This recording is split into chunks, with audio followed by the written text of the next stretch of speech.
Shalom, selamat hari Minggu. Kita akan memulai ibadah kita. Mari kita tenangkan hati dan pikiran kita. Topik Minggu tanggal 15 November 2020, mewujudkan kesejahteraan bersama, Patuluson Hadumaun.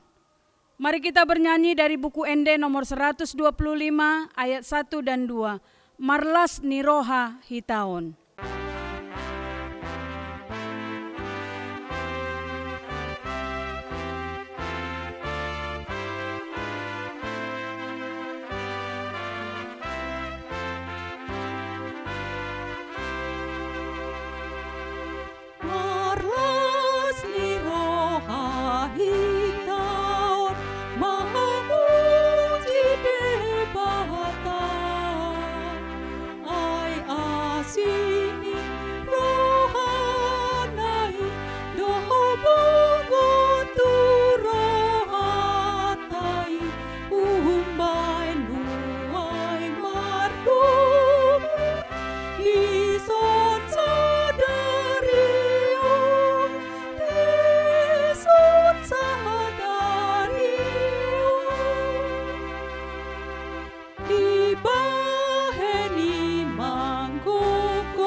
Di dalam nama Allah Bapa dan nama anaknya Tuhan Yesus Kristus dan nama Roh Kudus yang menciptakan langit dan bumi. Amin. Dunia ini sedang lenyap dengan keinginannya, tetapi orang yang melakukan kehendak Allah tetap hidup selama-lamanya. Haleluya.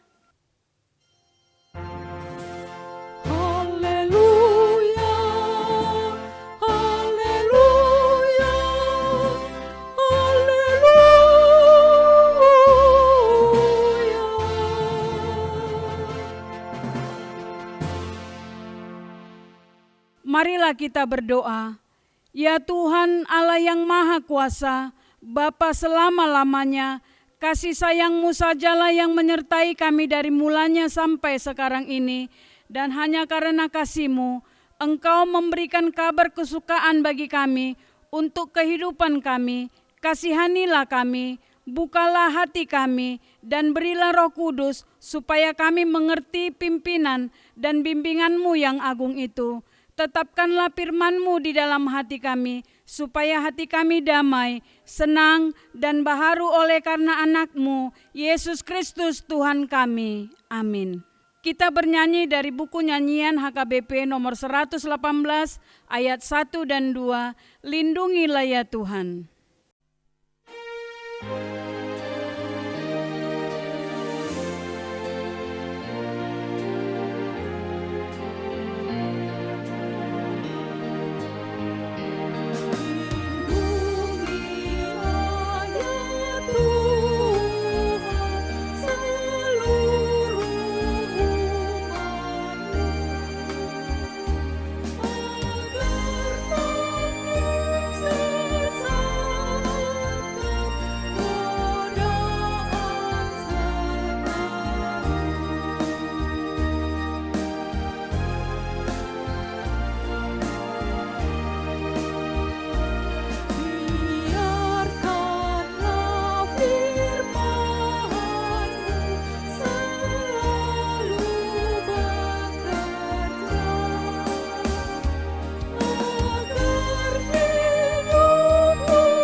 Dengarlah hukum Tuhan bagi kita pada hari ini yang diambil dari hukum ke-5 sampai ke-10. Demikian hukum Tuhan. Titah ke-5. Hormatilah bapa dan ibumu agar engkau berbahagia dan lanjut umurmu di bumi yang diberikan Allah kepadamu. Tita ke-6, jangan engkau membunuh. Tita ke-7, jangan engkau berzina. Tita ke-8, jangan engkau mencuri. Tita ke-9, jangan engkau berdusta. Tita ke-10, jangan engkau mendambakan akan rumah sesamamu. Jangan engkau mendambakan akan istrinya atau pembantunya laki-laki maupun perempuan, ternaknya atau segala sesuatu milik mereka. Demikianlah hukum Tuhan. Marilah kita sama-sama memohon kekuatan kepada Tuhan untuk melakukan yang sesuai dengan hukum-Nya. Ya Tuhan Allah, kuatkanlah kami untuk melakukan yang sesuai dengan hukum-Mu. Amin. Kita bernyanyi dari buku nyanyian nomor 165 ayat 1. Betapa agung kasih-Mu.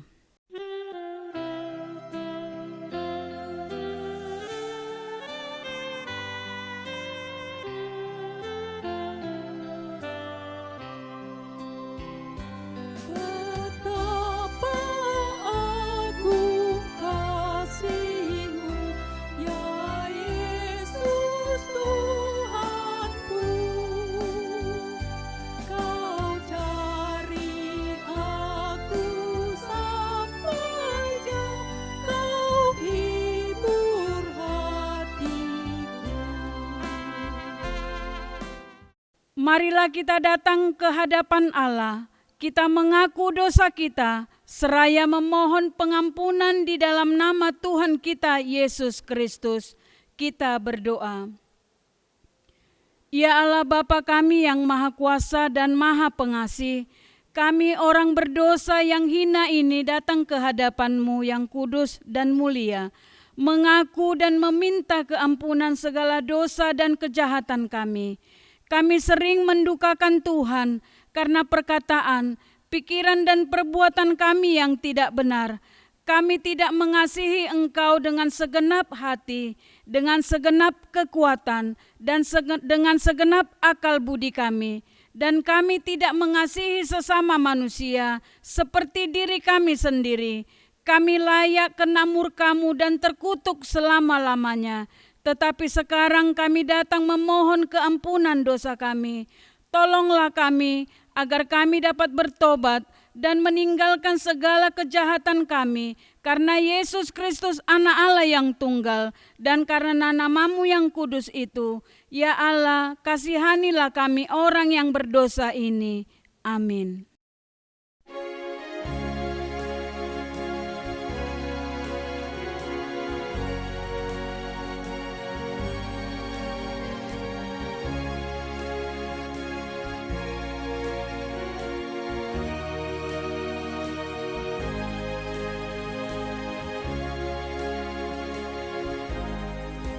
Ku berjalan di depannya,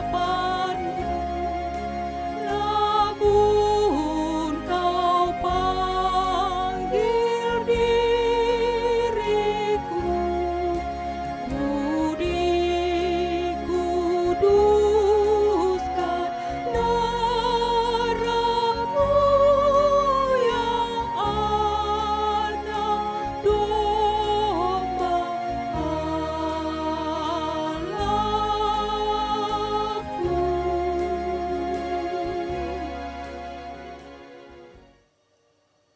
Marilah kita mendengar janji Tuhan tentang pengampunan dosa kita.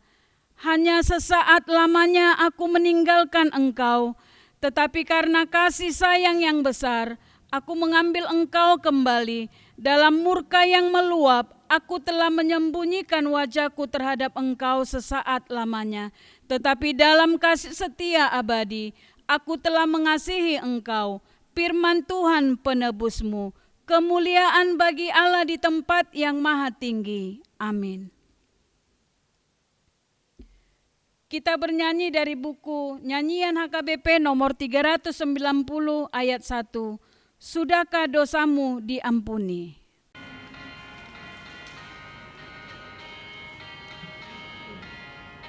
Sudahkah dosamu diampuninya, darahnya tercurah untukmu? Tahukah engkau darahnya yang kudus menyucikan, menyembuhkanmu?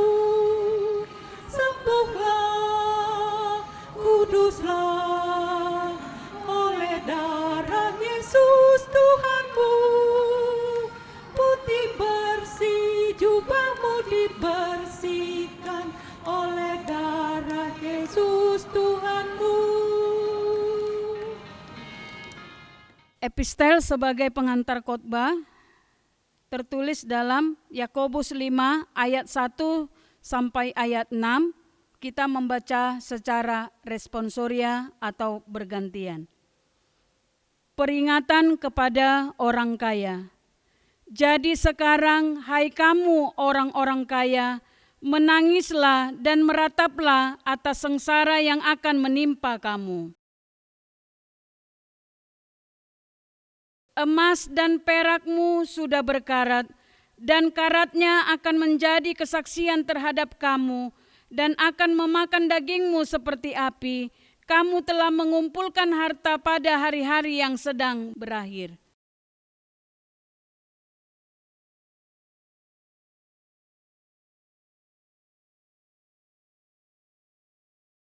Dalam kemewahan kamu telah hidup dan berpoya-poya di bumi. Kamu telah memuaskan hatimu, sama seperti pada hari penyembelian.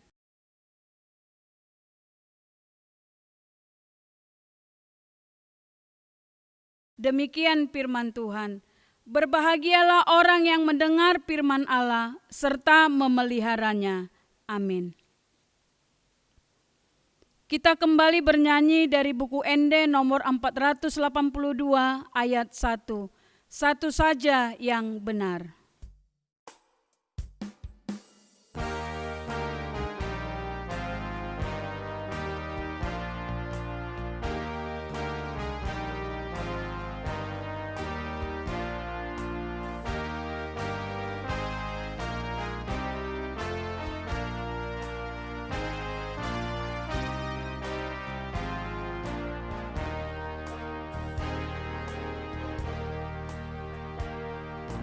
Satu saja yang benar, Yesus jalan yang benar. Meski dunia binasa, ku beriman padanya. Marilah kita bersama-sama mengaku iman kepercayaan kita, sebagaimana saudara-saudara seiman di seluruh dunia, kita bersama-sama mengucapkannya. Aku percaya kepada Allah, Bapa yang Maha Kuasa, Khalik langit dan bumi. Aku percaya kepada Yesus Kristus, Anaknya yang tunggal Tuhan kita, yang dikandung daripada Roh Kudus, lahir dari anak darah Maria, yang menderita sengsara di bawah pemerintahan Pontius Pilatus, disalibkan, mati dan dikuburkan, yang turun ke dalam kerajaan maut. Pada hari yang ketiga, bangkit pula dari antara orang mati, naik ke surga, duduk di sebelah kanan Allah, Bapa yang Maha Kuasa. Dari sana akan datang kelak untuk menghakimi orang yang hidup dan yang mati. Aku percaya kepada Roh Kudus dan adanya satu gereja yang kudus, persekutuan orang kudus, pengampunan dosa, kebangkitan daging, dan hidup yang kekal. Amin. Mari kita baca warta jemaat yang sudah dibagi oleh Sintua sektor masing-masing. Kita kembali bernyanyi dari buku Ende nomor 758 ayat 1, Jehovah Pangurupi.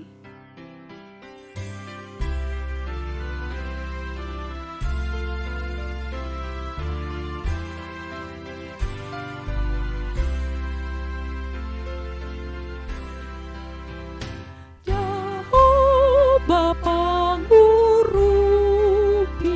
di siulah mi, ilehon pos iro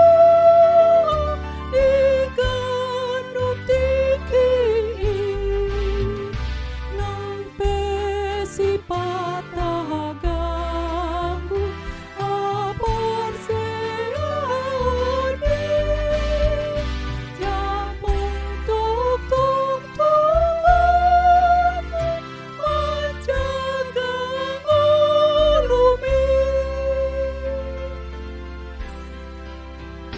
jauh balas iroha saleleng ngolumi di mana ruru ningasana uli ai di sarihon Yesus suri narikode alason padaku ni Yesus Tuhani. Mari kita berdoa. Damai sejahtera Allah yang melampaui segala akal, itulah kiranya memelihara hati dan pikiranmu dalam Kristus Yesus Tuhan kita. Amin. Bapak, Ibu, Saudara-saudari yang dikasihi Tuhan, selamat hari Minggu. Selamat berjumpa kembali dengan saya pada ibadah pada hari ini, hari yang diberkati oleh Tuhan. Kita boleh beribadah, kita boleh berjumpa di gereja atau juga di rumah kita masing-masing. Kita akan memasuki pembacaan Alkitab yang diambil dari kitab Yeremia pasalnya yang ke-29, dimulai dari ayat yang pertama hingga ayatnya yang ke-7. Demikian saya bacakan. Beginilah bunyi surat yang dikirim oleh Nabi Yeremia dari Yerusalem kepada tua-tua di antara orang buangan, kepada imam-imam, kepada nabi-nabi, dan kepada seluruh rakyat yang telah diangkut ke dalam pembuangan oleh Nebukadnezar dari Yerusalem ke Babel. Itu terjadi sesudah Raja Yekonya beserta ibu suri, pegawai-pegawai istana, pemuka-pemuka Yehuda dan Yerusalem, tukang dan pandai besi telah keluar dari Yerusalem.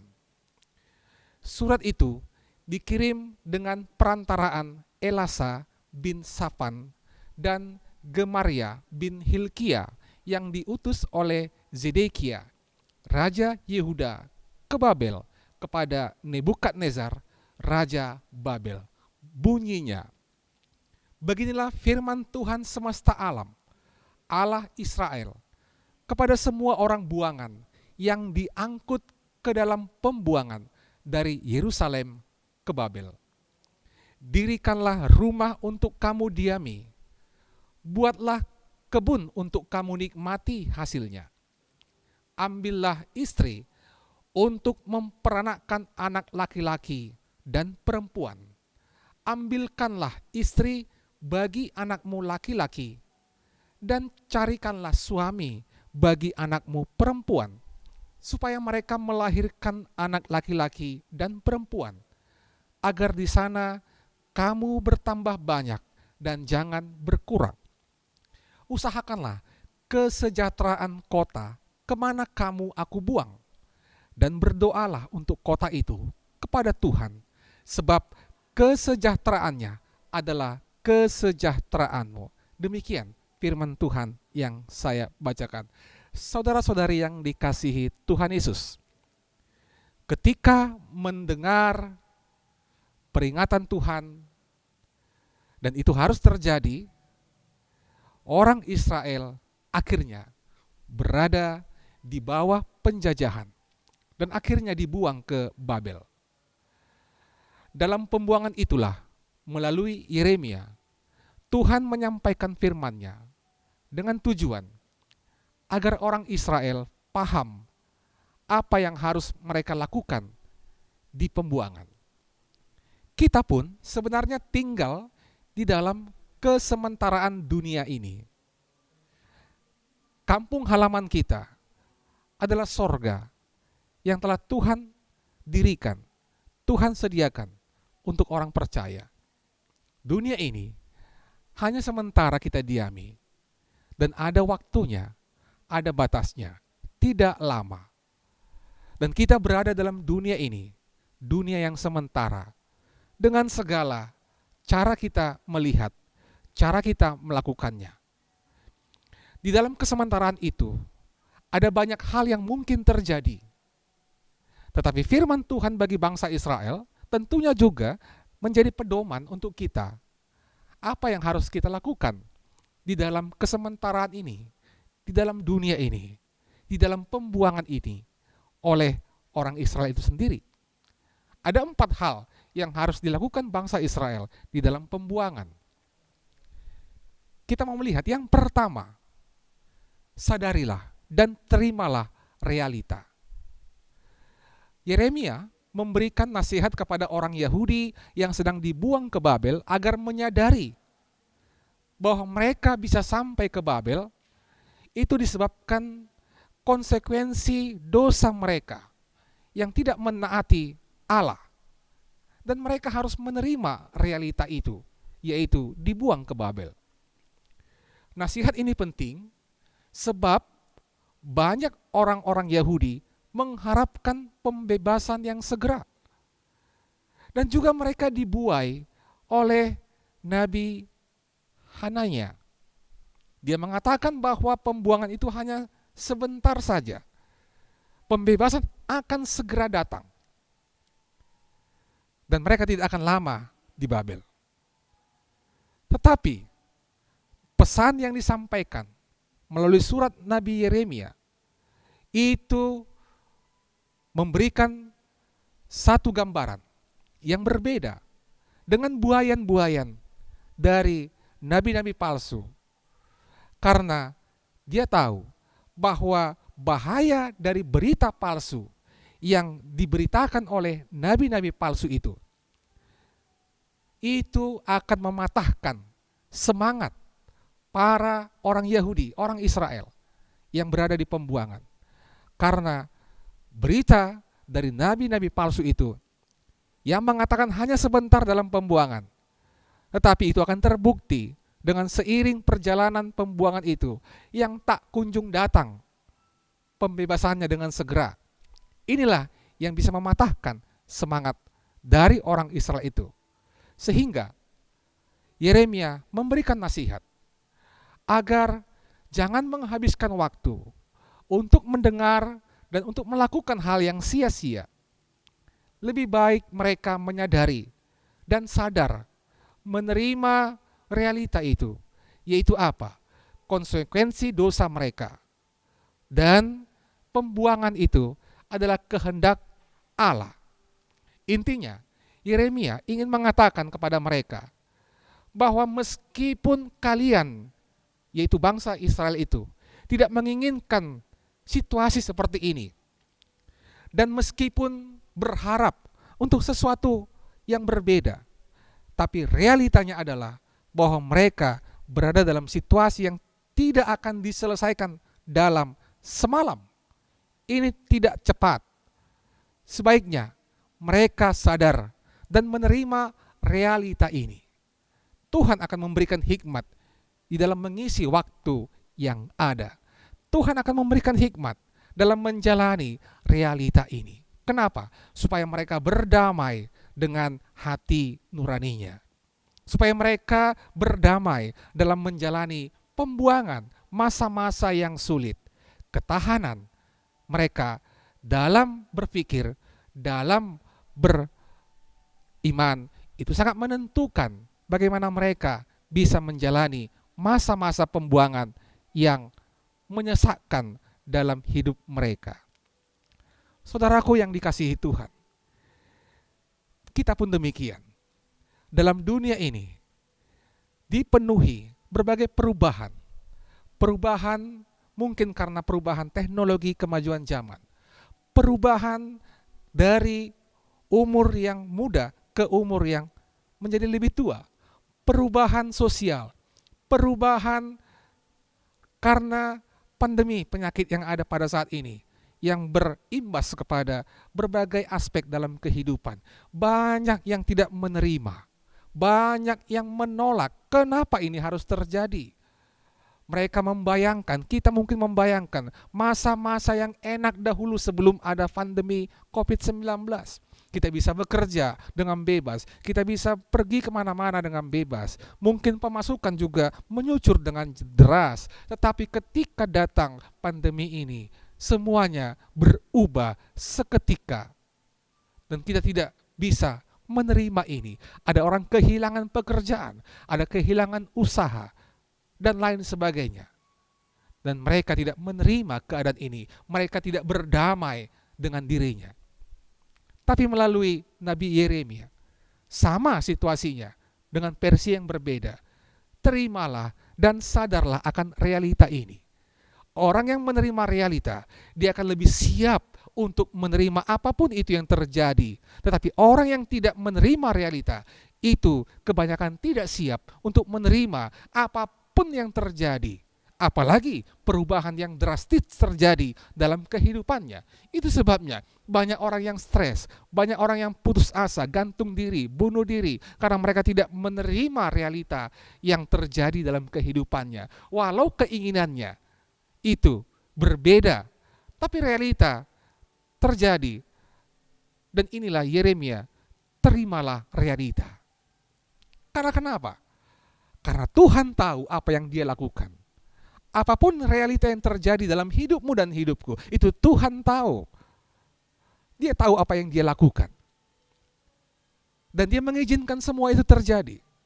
Dan dia memiliki rencana untuk itu semua.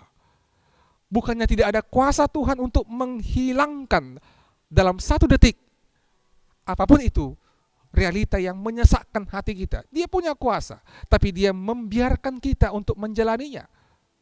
Karena dia punya rencana.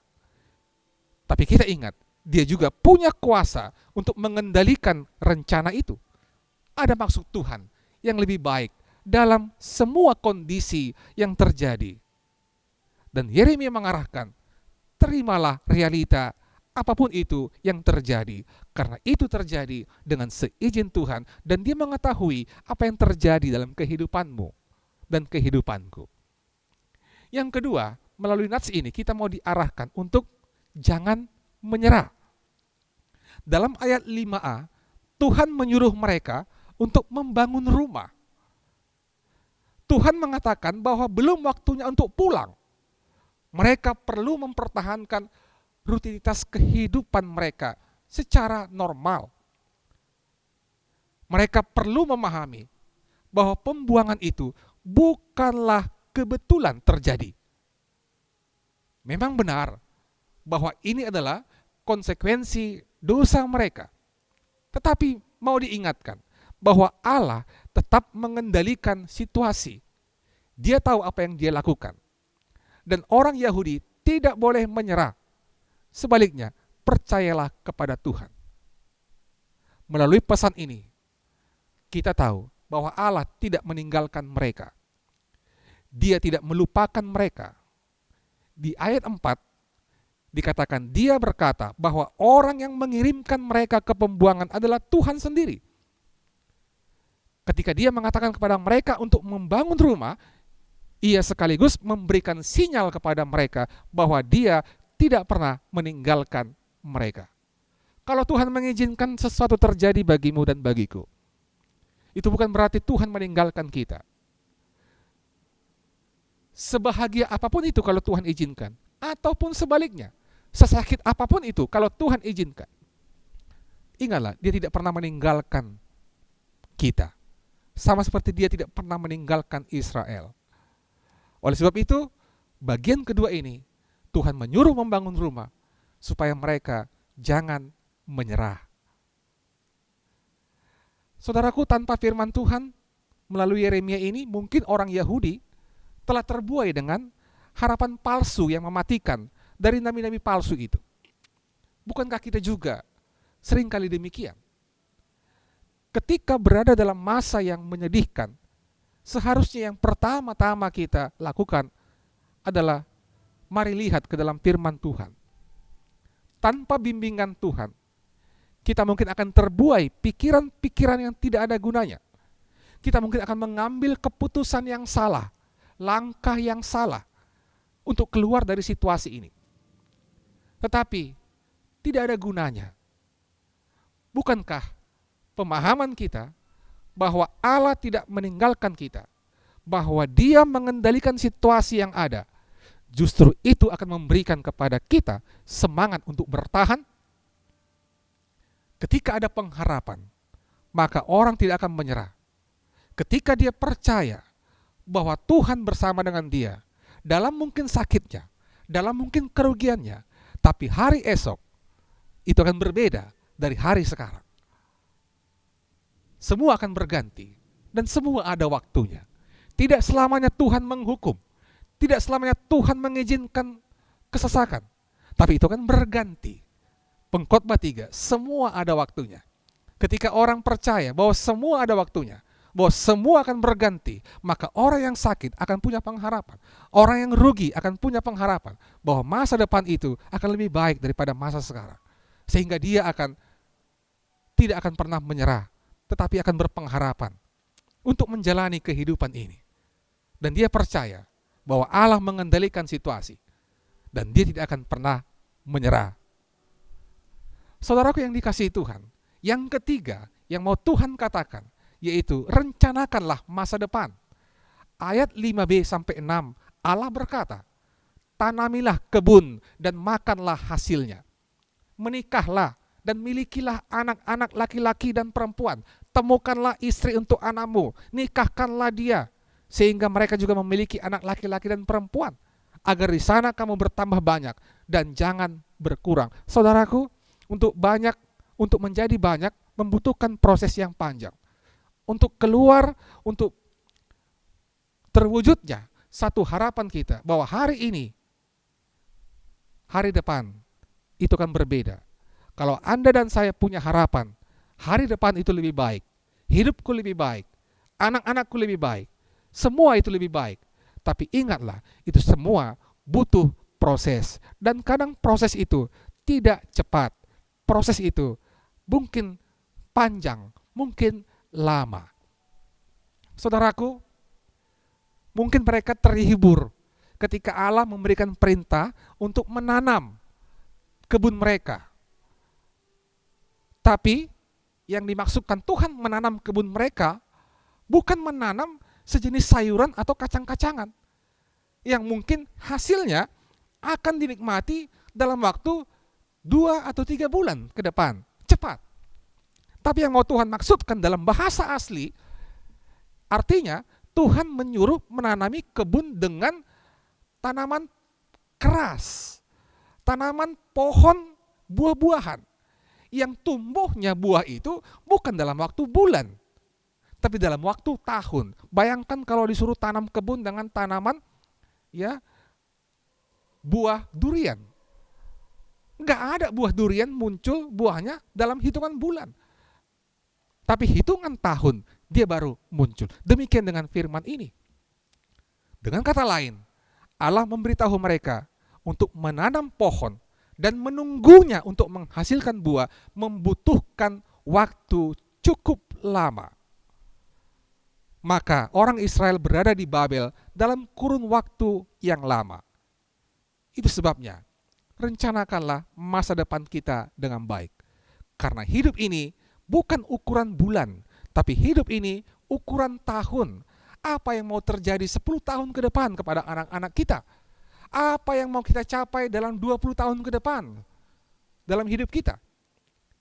Itu adalah proses.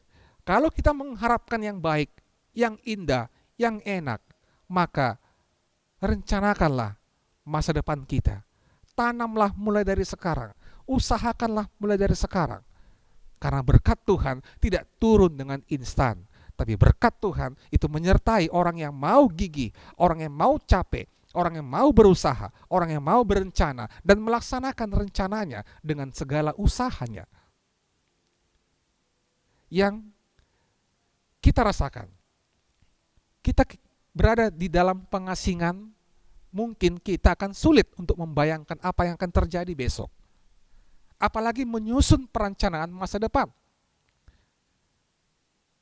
Dalam situasi yang tanpa arah inilah Tuhan membimbing mereka, orang Israel tersebut. Mereka tidak tahu kapan itu lepas dari pembuangan Babel. Ya. Kalau dikatakan 70 tahun itu sangat lama bagi mereka. Kalau kita pun kali-kalikan dengan usia manusia, itu sudah ada 3 generasi yang muncul hidup. 3 generasi, opungnya, anaknya, cucunya. Bayangkan, itu bukan waktu yang sebentar. Tapi, apapun itu, Tuhan memiliki masa depan kita. Itu sebabnya, sebaiknya tidak bertindak seolah-olah tidak akan ada hari esok. Allah lah yang menguasai hidupmu. Oleh sebab itu, mungkin pada saat ini belum tercapai apa yang kau cita-citakan, apa yang kau harapkan. Tapi jangan pernah menyerah, bangkitlah dan rencanakan dan jalani rencanamu. Ingat, di situ ada Tuhan. Di situ ada pembimbing kita. Menjalani kerikil-kerikil kehidupan. Hidup ini tidak selamanya enak, tapi hidup ini harus diperjuangkan. Makanya untuk berharap ke depan lebih baik, berjuanglah. Itu yang Tuhan inginkan. Berjuanglah untuk mendapatkan berkat Tuhan yang telah disediakannya. Tidak ada yang turun dari langit seperti hujan langsung datang kepada kita. Tapi berkat Tuhan itu harus kita perjuangkan. Mari berjuang dalam berkat Tuhan. Perjuangkan anakmu, perjuangkan keluargamu, perjuangkan masa depanmu di dalam Tuhan. Yang keempat, berkontribusilah yang positif. Di ayat 7 dikatakan, usahakanlah kesejahteraan kota kemana kamu aku buang, dan berdoalah untuk kota itu kepada Tuhan, sebab kesejahteraannya adalah kesejahteraanmu. Saudaraku, Tuhan mengatakan kepada mereka bahwa selama berada di Babel, pastikan untuk melakukan yang terbaik, untuk menyumbangkan sesuatu yang positif. Jadilah orang yang memberikan pengaruh bagi orang-orang yang membutuhkan. Jangan hanya melewatkan waktu tanpa ada pengaruh positif yang keluar dari kita. Dengan kata lain, perintah ini memberikan dorongan bagi orang Yahudi untuk membangun hubungan dengan orang-orang Babel. Bahkan mengusahakan perdamaian dan kemakmuran. Itu sebabnya kesejahteraan ditulis dengan kata shalom. Shalom itu di situ ada damai sejahtera, di situ ada perdamaian, di situ ada hal-hal baik. Berarti usahakanlah hal-hal baik. Di mana kamu aku buang. Ide di sini adalah banyak, mengusahakan persahabatan dengan orang-orang Babel, meskipun mungkin kita tidak menerima, orang Israel tidak menerima keberadaan penjajah yang menjajah mereka. Usahakanlah bekerja dengan baik, meskipun menjadi orang-orang buangan. Karena di mana kita berada, harus selalu memberikan hal yang bisa dikenal, dikenang, dirasakan orang. Ada kebaikan dalam hatimu, dalam hidupmu, dalam hidup kita. Jangan kita dikenal karena kejahatan kita, karena kebodohan kita, karena hal-hal yang tidak enak dari kita. Tapi biarlah Anda dan saya dikenal, dirasa, didengar hal-hal baik. Ada yang baik darimu, dariku, yang bisa dirasakan oleh mereka. Dalam keadaan yang serba berubah, apalagi dalam konteks kita saat ini, kita mau diajari dalam segala situasi untuk membawa perdamaian bagi orang-orang di sekitar kita. Mungkin kita tidak menyukai situasi yang ada, dan terkadang kita berpikir ada orang yang harus bertanggung jawab untuk kejadian itu. Tapi firman Tuhan mengatakan bahwa kita harus memberikan kontribusi positif bagi kehidupan mereka. Tuhan juga mengatakan kepada mereka untuk berdoa bagi kota. Alasannya adalah sederhana. Jika kotamu makmur, maka kita juga akan makmur. Tapi itulah, mungkin susah untuk mendoakan kota, mendoakan orang-orang lain untuk kesejahteraan mereka. Karena kalau mereka sejahtera, maka kita pun ikut juga merasakan kesejahteraan dalam versinya masing-masing. Saudaraku yang dikasihi Tuhan, berdoa seperti tema topik minggu lampau. Ya, bagaimana kita mau berdoa? Berdoa buat mereka yang mungkin berbeda dari kita.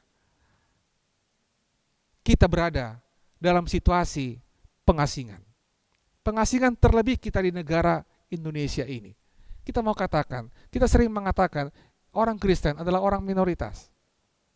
Kita seakan-akan dinomor duakan, dianaktirikan. Mereka lebih dinomor satukan. Kebebasan kita dihalang-halangi. Kebenaran iman kita seperti mereka sepelekan. Hanya mereka mungkin yang benar menurut mereka. Kesempatan itu diberikan berbeda. Kesempatan lebih banyak kepada mereka, tapi kepada kita lebih sedikit. Saudaraku yang mau dikasihi Tuhan. Gambaran pengasingan itu terjadi juga bagi kita.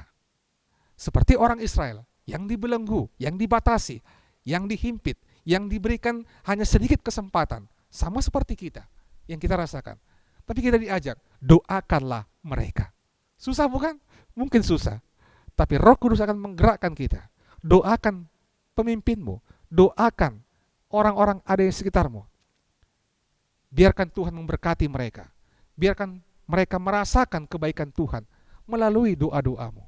Karena dari situ juga Tuhan mau bekerja untuk kamu, untuk kebaikan kita semua. Sejahtera negara kita Indonesia, kita juga akan ikut menjadi sejahtera. Walau kadang hati kecil kita, kenapa kita minoritas, kenapa kita dihimpit.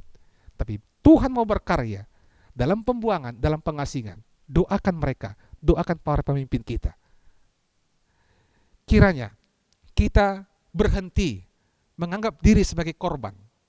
Tapi Tuhan mau mengarahkan, jangan menyerah.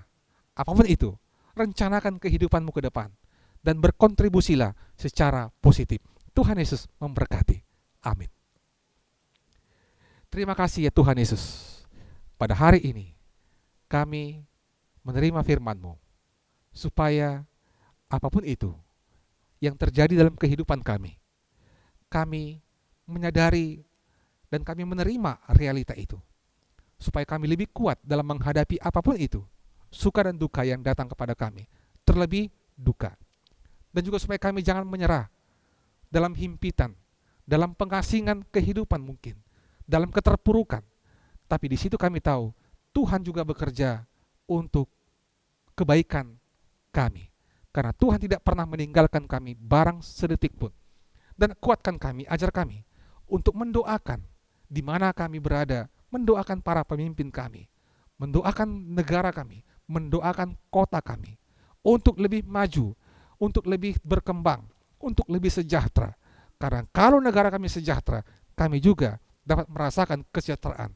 Tuhan mau bekerja dan kiranya sampailah doa-doa kami kepadamu, berkatilah para pemimpin-pemimpin kami dan berikan mereka hikmat untuk menjalankan pemerintahan ini, untuk mewujudkan kesejahteraan kepada seluruh rakyatnya.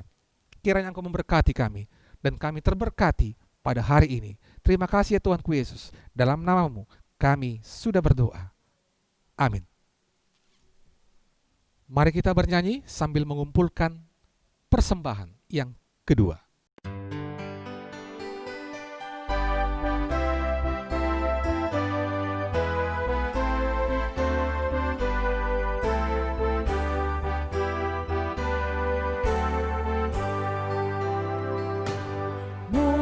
Yesus dongani kasrohan,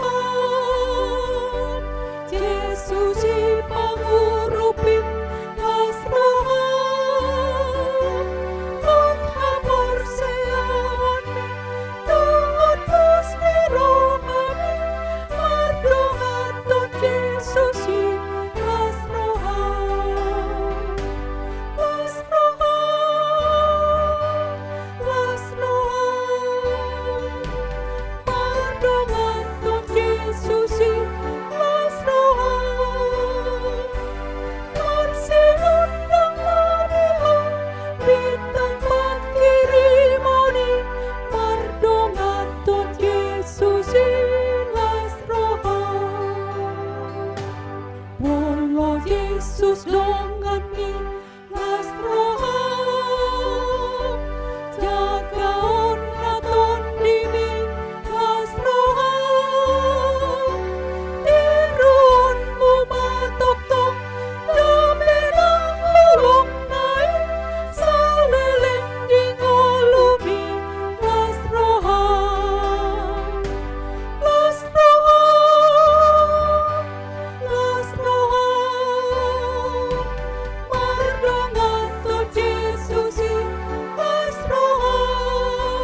Marilah kita berdoa untuk menyerahkan persembahan kita kepada Tuhan. Ya Allah, Bapa kami yang di sorga, kami mengaku bahwa Tuhan adalah sumber dari segala karunia yang melimpah dalam kehidupan kami masing-masing. Sebahagian daripada karunia itu, kami serahkan kembali sebagai persembahan kepada Tuhan. Terimalah dan berkatilah persembahan umat-Mu ini, agar dapat kami pergunakan untuk pekerjaan dan pelayanan kerajaan Tuhan di dunia ini. Bukalah hati kami untuk mengenal betapa banyak berkat dan karunia yang kami peroleh dari Tuhan, supaya kami senantiasa bersyukur kepadamu di dalam nama Yesus Kristus Tuhan kami. Amin.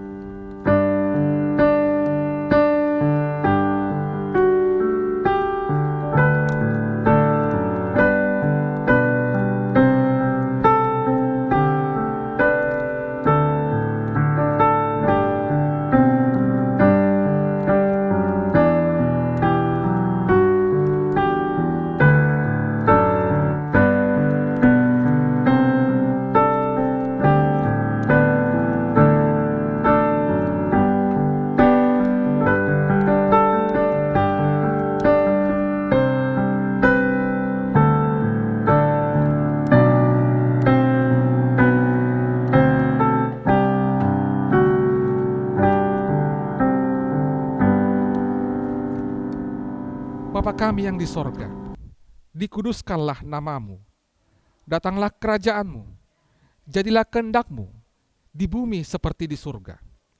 Berikanlah kami pada hari ini makanan kami yang secukupnya, dan ampunilah kami akan kesalahan kami, seperti kami juga telah mengampuni orang yang bersalah kepada kami. Dan janganlah membawa kami ke dalam pencobaan, tetapi lepaskanlah kami daripada yang jahat.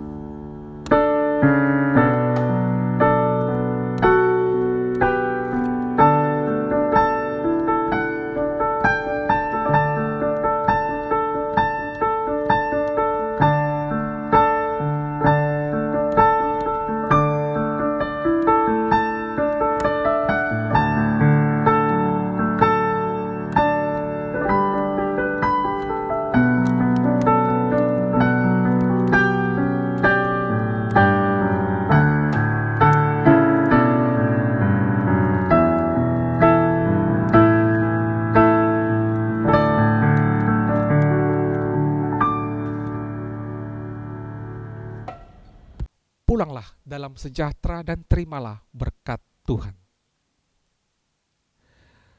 Tuhan memberkati engkau dan melindungi engkau. Tuhan menyinari engkau dengan wajah-Nya dan memberi engkau kasih karunia. Tuhan menghadapkan wajah-Nya kepadamu dan memberi engkau damai sejahtera.